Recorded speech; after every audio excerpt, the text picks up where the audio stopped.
Hola chicos, ¿cómo están? Soy el profesor Jesús Paredes de Biología. Vamos a iniciar con esta semana, la cuarta semana del segundo bimestre, con nuestras clases de Biología.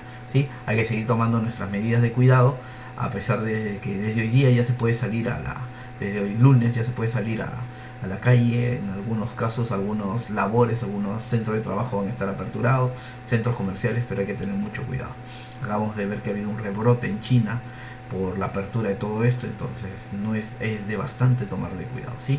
Tomamos las precauciones del caso, hacemos siempre mascarilla en el caso de los adultos cuando salgan, y ustedes recuerden, son una población asintomática en algunos casos, ¿no? Entonces hay que cuidarnos para no contagiar a las personas mayores. Muy bien, empecemos nuestra clase.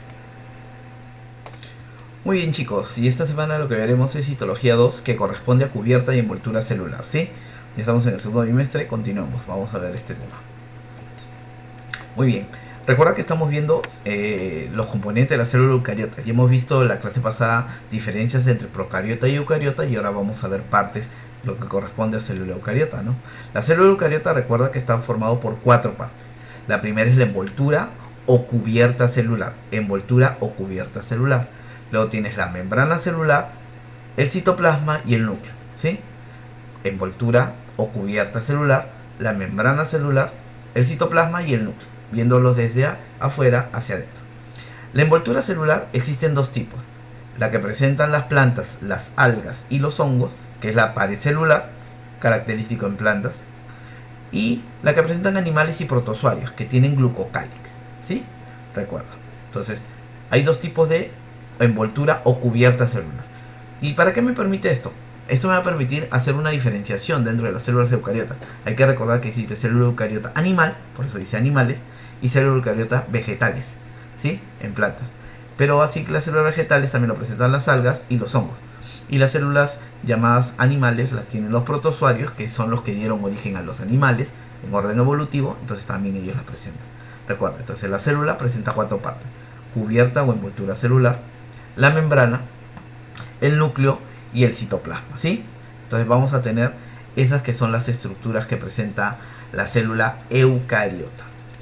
Vamos a empezar. Ahí puedes observar imágenes de la envoltura o cubierta celular, que es por la parte externa, la membrana celular, que es como la puerta a la que regula el ingreso, el citoplasma, que es el lugar de más grande y de mayor extensión dentro de la célula eucariota y es donde se realizan todas las actividades celulares, y el núcleo, que es el que dirige y controla todo. Hoy día veremos a los dos primeros, a la envoltura y a la membrana. Empecemos por la envoltura celular. La envoltura celular, en este caso el primer tipo que vemos es el glucocálix. El glucocálix es una envoltura de células eucariotas animales y tiene como componentes a oligosacáridos, que son cadenas cortas de azúcar. Tiene algunas funciones como por ejemplo ser receptor de señales químicas, y la principal de todas, permitir el reconocimiento celular. También permite la adhesión por medio de que las células se van a unir, pero la principal es la del reconocimiento celular. Por ejemplo, en nuestro cuerpo, cuando una célula quiere ser reconocida, nuestro sistema inmunológico está patrullando y podría atacar a una célula que no reconoce, nuestras células van a presentar el glucocálix, que está sobre la membrana celular, que ahorita lo vamos a observar. Se encuentra sobre la membrana celular, que son estos oligosacáridos, cadenas cortas de azúcar que se ubican sobre la membrana celular. Esto de azulito es la membrana celular. Lo que está por encima de ello, que parecen antenas, es el glucocálix. Le permite que la célula sea reconocida. Te decía, viene el glóbulo blanco patrullando y reconoce estas antenitas. Dice, célula del hígado, no le hago nada. Va más allá, célula del pulmón. Entonces las células van a presentar este glucocálix para que sea reconocida. Al no ser reconocida, va a ser atacada. Entonces, principalmente brinda la función de reconocimiento celular. Recuerda, se ubica sobre la membrana celular, cadenas cortas de azúcar, ¿sí? Ahí lo puedes observar. Principal función, reconocimiento celular. Por eso te decía adhesión de células también, porque va a permitir que las células se puedan adherir, y también va a ser receptor de señales químicas. El otro tipo de cubierta o envoltura celular es la pared celular, que es la envoltura de la célula eucariota vegetal. Su componente químico principal es la celulosa. Eso hay que tenerlo claro, celulosa. Nosotros habíamos visto que principalmente hay celulosa en plantas y algas. En hongos hay quitina. Vamos a hablar en este caso principalmente de la celulosa. Sus funciones son, primero, una pared celular que brinda protección, rigidez y forma a la célula vegetal, le va a dar la forma Hay que recordar que estas presentan formas geométricas como de hexágonos, ¿no? Entonces se debe a la presencia de la pared celular, que le va a brindar rigidez también, le va a dar esa seguridad y para que se formen esas estructuras que presentan las plantas, ¿no? Si tú a una hojita, tú le haces un corte, tú vas a observar sus células vegetales, mira, células eucariotas vegetales, y vas a ver que tienen pared celular, una pared celular. Si tú le haces un cortecito a esta pared, tú te vas a dar cuenta que tiene una pared externa delgada, que está hecho, o llamada pared primaria, que está hecho de hemicelulosa. Luego tiene una pared secundaria que es un poco más gruesa, que está hecho de celulosa. Y existen algunas plantas que tienen hasta pared terciaria, una tercera capa, que estaría hecha de lignina. Lignina, con G, lignina. La lignina es la que forma la madera. La madera. Entonces esa se va a encontrar como pared terciaria, que ya sería mucho más gruesa y sería la capa más interna que presentaría como pared celular. Ahora, profesor, si estas células presentan pared, ¿cómo es que se podrían comunicar? Bueno, vas a darte cuenta que entre las células eucariotas vegetales hay unos conductos que se ven acá, ¿sí? Unos huequitos. Esos huequitos, si yo los amplificamos, se llama plasmodesmo. El plasmodesmo es una abertura que permite la comunicación entre células eucariotas vegetales.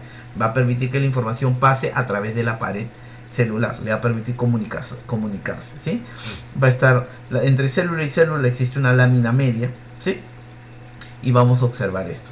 Va a haber macrofibrillas y microfibrillas presentes de celulosa. Entonces, si te preguntan por medio de qué estructura que presenta la célula, por medio de qué parte de la célula eucariota yo puedo diferenciar si la célula eucariota es animal o vegetal, la pregunta sería por medio de la envoltura celular, porque si la célula presenta como envoltura o cubierta celular glucocáliz, estamos hablando de una célula animal. Y si presenta pared celular, estamos hablando del caso de una célula eucariota vegetal.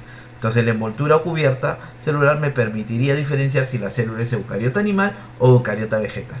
Recuerda, el glucocáliz en animales y protozoarios, la pared celular en plantas, algas y hongos. El glucocáliz se encuentra sobre la membrana celular y permite como principalmente el reconocimiento celular. Y la pared celular lo que brinda es protección, rigidez, ¿sí? Va a presentar capas, recuerda, pared primaria, hemicelulosa, pared secundaria, celulosa, y si existiera pared terciaria tendría lignina. Y la abertura que permite la comunicación entre las paredes celulares de distintas células va a ser el plasmodesmo. Muy bien. Ya hemos visto lo que es cubierta o envoltura. Vamos a ver la membrana. La membrana es una asociación supramolecular, ¿sí? Lipoproteica, principalmente lipoproteica, acuérdate, lipoproteica, que forma una doble capa. Por eso también se le llama la membrana citoplasmática bicapa lipídica, acuérdate, bicapa lipídica, ¿sí? Que envuelve el citoplasma. Es permeable y selectiva. Es como una puerta, no va a escoger quién entra y quién sale. Tiene una representación esquemática, que la vemos acá, que se llama modelo del mosaico fluido. Los autores del modelo del mosaico fluido son Singer y Nicholson, ¿sí? En 1972. Es el mejor modelo para explicar cómo es que está formada la membrana citoplasmática. Entonces tú te vas a dar cuenta que la membrana citoplasmática es una doble capa, una bicapa lipídica. ¿Qué lípido es el que forma esa bicapa lipídica? El fosfolípido. O sea, tú en una membrana celular tú vas a encontrar principalmente lípidos y proteínas. Algunos glúcidos podría ser, pero principalmente lípidos y proteínas.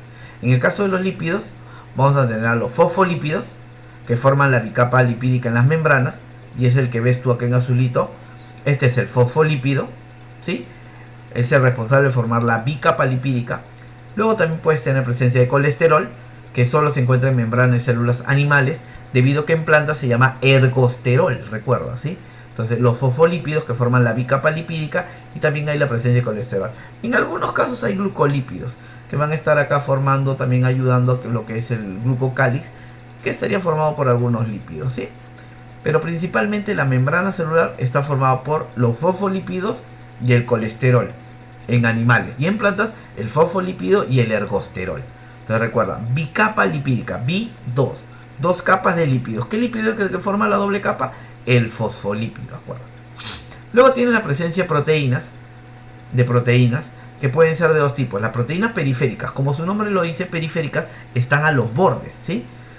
Son hidrosolubles, toman contacto solo con las cabezas polares de la monocapa externa o interna. O sea, tú vas a tener las proteínas periféricas o en el borde externo, esta es la parte externa, extracelular, o en la parte interna, intracelular. Pero se llama periféricas porque solo están o externa o internamente, periférica. La otra proteína que vas a encontrar es las proteínas integrales. Las proteínas integrales son aquellas proteínas que atraviesan las dos capas de la membrana celular. Atraviesan las dos capas, ¿sí? Entonces pasa las dos capas de la membrana celular. Posee porciones hidrosolubles en contacto con la parte polar de la membrana y porciones liposolubles en contacto con la parte no polar. Algunas pueden ocupar todo el espesor de la membrana, como por ejemplo la glucoforina y la banda 3, que son sus nombres. De proteínas periféricas no te mencioné, por ejemplo la espectrina o la de banda 4 o banda 1, que son nombres que reciben. Pero lo principal, recuerda, la membrana citoplasmática, ¿de qué está formada? De lípidos y proteínas. Recuerda, lípidos y proteínas. Los lípidos que lo forman, el que forma la bicapa lipídica es el fosfolípido y el colesterol. Podría estar en células animales o ergosterol si fuera una planta. Y lo otro son las proteínas. Las proteínas periféricas que están o en el borde externo o en el borde interno. Y las proteínas integrales que son aquellas que atraviesan las dos capas de la membrana celular, ¿sí? Recuerda, la membrana celular es como la puerta, regula el ingreso y la salida, es selectiva, ¿sí? Modelo del mosaico fluido Singer y Nicholson, recuerda. La principal función que cumple la membrana celular es la de transporte, porque va a permitir el ingreso de materiales, así como el glucocáliz permitía el reconocimiento celular, la pared celular brindaba soporte, rigidez, protección. En el caso de la membrana celular, la principal función va a ser el transporte y la comunicación intercelular, ¿sí? Transporte y comunicación intercelular. El reconocimiento celular se lo debemos al glucocáliz que está sobre la membrana celular, recuerda, ¿sí? Sobre la membrana celular. Las uniones celulares también al glucocáliz. Entonces, la membrana me permite tener compartimentalización, transporte y comunicación intercelular. Y el glucocáliz, reconocimiento o uniones intercelulares, que lo ves por acá. Ahora sí, veamos la función de intercambio de materiales o transporte, ¿sí? Lo que va a pasar es que la célula va a tener que obtener nutrientes de la parte externa y que van a ingresar hacia el interior de la célula, y la célula también va a producir algunas que son cosas favorables para todas las demás células. Entonces tendría que salir de la célula hacia el exterior. Pero también la célula va a eliminar desechos, que también tendría que salir. Entonces, si la célula toma nutrientes del medio que la rodea y elimina desechos y otros productos del metabolismo, eso se llama intercambio de materiales o transporte. Ese ingreso de nutrientes, salida de algunos productos favorables y desechos de la célula también, ¿no? La membrana determina en gran medida qué sustancia entra y sale. Por eso es que le decía que la membrana es como la puerta. Va a decir quién entra, quién sale. Esto se puede dar con gasto de ATP, que sería un transporte activo, o sin gasto de ATP como transporte pasivo. Te explico. Si el transporte de nutrientes que se da a través de la membrana celular en la célula gasta energía, se llama transporte activo. Y si no gasta energía, se llama transporte pasivo. Mi profesor, ¿en qué casos gastaría y en qué casos no gastaría? Mira, te explico. Esto es como el río. Vamos a suponer que la corriente del río va hacia abajo y tú quieres ir justo hacia abajo. Pones tu botecito, te sientas en el botecito y no es necesario que remes. Tranquilamente, brazos cruzados, la corriente del río te va a llevar. Pero caso contrario sería si es que tú quieres ir río arriba, la corriente está riendo río abajo, entonces tú tendrías que empezar a remar y vas a gastar energía. Eso es lo que va a pasar. Lo que pasa es que las moléculas, como tú ves acá, hay mayor concentración y acá hay menor concentración. Entonces la idea es que haya un equilibrio, y para que haya un equilibrio tendrías de un lugar de mayor concentración o uno de menor concentración. Por ejemplo, si yo tuviera 5 moléculas fuera de la célula y solo 3 en el interior de la célula, para hacer el equilibrio tendría que pasar una de estas 5 acá. Ya tendría un equilibrio de 4 moléculas. Pero ¿de dónde pasó la molécula? Del lugar de mayor concentración al lugar de menor concentración. Entonces, cuando sucede eso, del lugar de mayor concentración al lugar de menor concentración, ahí el paso y ahí el equilibrio, esto es un transporte pasivo. Porque no hay gasto de energía, está yendo a favor de la gradiente. A favor de la gradiente. Yo te mencioné corriente del río para darte una idea, pero es a favor de la gradiente, ¿de acuerdo? Que hay una gradiente, de un lugar de mayor concentración a un lugar de menor concentración. Por ejemplo, estos 3 casos son transporte pasivo. Son son transportes que se realizan de un lugar de mayor concentración a otro de menor concentración sin gasto de energía. ¿Sí? Ahí tú tienes la membrana celular, la bicapa lipídica, que son los fosfolípidos, y vas a tener el espacio extracelular y acá el espacio intracelular, que está ya el citoplasma. Y acá ves las moléculas transportadas. Por ejemplo, esta molécula atraviesa fácilmente a través de la membrana por medio de una difusión simple. Pero hay moléculas que van a atravesar aprovechando el gradiente, pero algunas van a utilizar un canal iónico y otras unas proteínas transportadoras, que puede ser acá una permeasa, por ejemplo, que esto sería una difusión facilitada, ya sea por un canal o una proteína. Ambas tipos, como es de un lugar de mayor concentración, otro de menor concentración y no gasta energía, se llama transporte pasivo.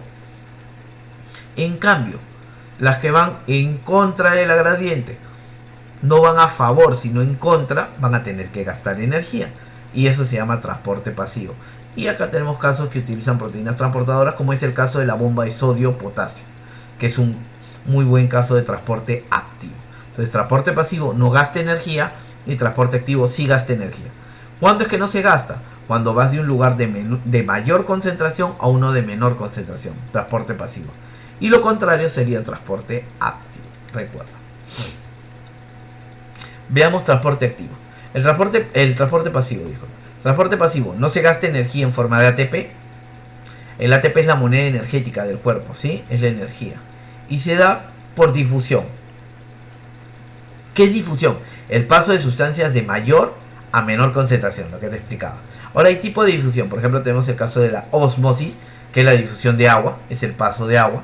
Diálisis, que es la difusión de solutos como el cloro, el potasio, el sodio. Y la difusión, que es el paso o difusión de gases, que es el caso del CO2, del oxígeno, ¿sí? Dentro de este transporte pasivo hay dos tipos que hemos visto, la difusión simple y la difusión facilitada. En el caso de la difusión simple, pasa una sustancia a favor de la gradiente y puede ser por un poro fijo o un translocador, que en inglés lo llamamos carrier, ¿sí? Y luego tenemos la difusión facilitada, que también se da por un translocador que mediará la entrada de glucosa en las células intestinales, por ejemplo. O la afinidad del translocador por la glucosa depende de la concentración de sodio. Entonces, son tipos de transporte pasivo, no hay gasto de energía. El tipo de transporte pasivo más preguntado y el más estudiado capaz es el paso de agua, que se llama ósmosis. ¿Cómo es esto? Es que va a depender, en el caso del movimiento del agua, la concentración. La concentración. Depende de dónde se encuentra la concentración. Por ejemplo, si tú preparas una limonada con mucha azúcar, la forma de bajarle el azúcar es echándole más agua. ¿Y qué pasó? Adentro de la jarra había mucha concentración de azúcar, entonces para bajar la concentración el agua ingresó en la jarra. Vamos a usar este criterio un poquito para entenderlo como podría pasar en las células, ¿sí? Acá tienes los tipos de soluciones. Una solución isotónica es aquella solución que hay la misma concentración fuera de la célula que adentro de la célula. Entonces la concentración está en equilibrio, lo mismo allá afuera que adentro. Entonces, como la concentración es igual fuera y dentro, la célula, en el caso del agua, no va a pasar ni va a salir, ni gana ni pierde, son iguales. Entonces dentro de la célula no saldría agua para equilibrar, porque la cantidad de concentración fuera y dentro de la célula es la misma. Entonces el agua no tiene que ir a ningún lado para equilibrar. Acá la que va a generar el equilibrio es el agua, recuerda. Si la solución isotónica es la misma concentración fuera y dentro, entonces no es necesario que salga ni que entre agua. No pasa nada con la célula en una solución isotónica, ni en animales ni en vegetales. En una solución, para que lo puedas entender, mira, el caso del centro es una solución isotónica. La concentración dentro de esta célula y fuera de esta célula es la misma, entonces la cantidad de agua que se pierde y se gana es igual, entonces no le pasa nada a la célula. Ahora viene el segundo caso, cuando la solución es hipertónica. ¿Qué es una solución hipertónica? Que hay mucha concentración fuera de la célula. Es como lo de la jarrita con azúcar. Ya el azúcar está por fuera. Entonces, ¿qué va a pasar? Como pasa en este caso. Hay mucha concentración fuera y poca concentración dentro. Entonces, para equilibrar, lo que va a hacer es que va a salir el agua del interior de la célula. Entonces, la célula va a haber pérdida de agua. Y la célula, en el caso de que sea una célula eucariota animal, la célula se va a crenar, mira, se va a desinflar. Así como tu globito en carnaval cuando pierde todo el agua, se desinfla, lo mismo. Entonces, en una solución hipertónica, el agua sale de la célula para lograr el equilibrio y la célula se adelgaza, se chupa. Eso se llama crenarse en células animales. En células vegetales esto se dice que es una plasmólisis. ¿Qué pasa? La célula vegetal tiene pared celular, ¿te acuerdas? Tiene pared celular. Esta pared celular se va a doblar, porque ya no va a tenerlo adentro que lo soporte, entonces va a suceder una plasmólisis. En el caso que la solución sea hipotónica, como es este acá, la concentración está dentro, porque afuera hipo es poco, hay poca concentración afuera. Entonces la concentración está en el interior, entonces por ende el agua va a entrar. La célula gana agua, y en el caso de una célula animal, la célula se hincha, se hincha, se hincha, y en el caso si fuera un glóbulo rojo, como son estas células, se puede reventar, y eso se llama plasmólisis. En las células vegetales lo que sucede es que la célula se vuelve turgente, se hincha, y la pared celular contiene que se reviente. Entonces, este es el movimiento o el paso de agua que se llama ósmosis. Si es una solución isotónica y la misma concentración fuera y dentro, no pasa nada. Si la solución es hipertónica, hay más concentración afuera. Entonces, el agua tiene que salir del interior de la célula para lograr el equilibrio. La célula pierde agua, se adelgaza, se chupa, se puede crenar o puede pasar plasmólisis. En el caso de una solución hipotónica, la concentración está en el interior de la célula, no fuera. Entonces el agua va a ingresar a la célula, va a ganar agua a la célula y la célula se hincha y puede reventar como los glóbulos rojos que sucede plasmólisis, o puede darse el caso de que presente turgencia como en las células vegetales, una célula muy gordita, muy hinchada. Muy bien, eso era transporte pasivo, acuerda, que hemos visto, sin gasto de energía. También existe el transporte activo, donde se gasta energía en forma de ATP y se da en contra de la gradiente concentración, y cuando la masa a transportar al interior o exterior de la célula ya es muy grande. Primer caso, el transporte mediante bombas. Se transporta en contra de la gradiente concentración, generalmente que son iones, como la bomba de sodio-potasio, que es importantísimo para el movimiento o el funcionamiento del sistema nervioso, para la regulación hídrica, la bomba de calcio en los músculos y la bomba de yoduro en la glándula tiroides. Por ejemplo, acá podemos ver el transporte de la bomba de sodio-potasio. Salen 3 moléculas de sodio, ingresan 2 de potasio. Hay que recordar que esto va en lugar de menor concentración, uno de mayor concentración. El sodio se encuentra en mayor cantidad extracelular, entonces debería ingresar, pero a través de la bomba se hace el contrario. Sale sodio, ingresa potasio. Salen 3 sodios, ingresan 2 potasios. La bomba sodio-potasio, porque lo que más hay en el interior de la célula es potasio, es el catión más abundante intracelularmente, y el sodio es el catión más abundante extracelularmente. Como sucede en movimientos en contra de su gradiente, va a haber gasto de energía, como es el caso del transporte del sodio y del potasio.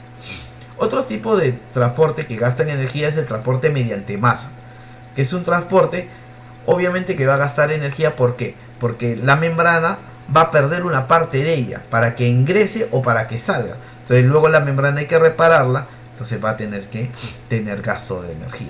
Tenemos el primer caso, que es la endocitosis, que es cuando ingresa a la célula algo, que puede ser de dos formas. Fagocitosis, si ingresan sustancias sólidas, la célula lo va a fagocitar, lo envuelve con su citoplasma, lo engloba, lo lleva al lisosoma y lo va a digerir. O si ingresan sustancias líquidas, como el pinocitosis, que es sustancias líquidas, como el aceite y otras. El caso del agua es ósmosis, no confundas ósmosis con pinocitosis. Sustancias líquidas que ingresan, la membrana lo engloba y las va a poder hacer ingresar al interior. Y el otro, ese es endocitosis. Estos dos casos son exocitosis, cuando la sustancia sale de la célula, que podrían ser desechos, pero si la célula sería una glándula, estaríamos hablando que está saliendo un producto favorable, que es una hormona. Entonces la exocitosis podría darse con desechos, pero también con sustancias favorables, ¿sí? Muy bien. Muy bien, chicos. Entonces, vamos, espero que te hayan entendido hasta ahí. Vamos a resolver el lema. Estas preguntas te las van a enviar, ¿sí? Te van a enviar el número, aunque ya la tienes. Copia la numeración y tú envías las respuestas, ¿no? Las preguntas 1, 2, 5, 6, 7, 8, 9, 10, 11 y 12. Son las preguntas. Las vas a encontrar en la página 191 y 192. Muy bien, chicos, la clase terminó. Espero que te haya gustado. Ahí levantas, pones el pulgarcito si te ha gustado la clase. Muy bien, nos despedimos. Nos vemos la próxima semana. Cumpla con sus tareas, ¿sí? Cumpla con las tareas. Y yo recomendaría todavía quedarse en casa, ¿sí? Quedémonos en casa, muchachos. Nos vemos. Chao. Un abrazo a la distancia.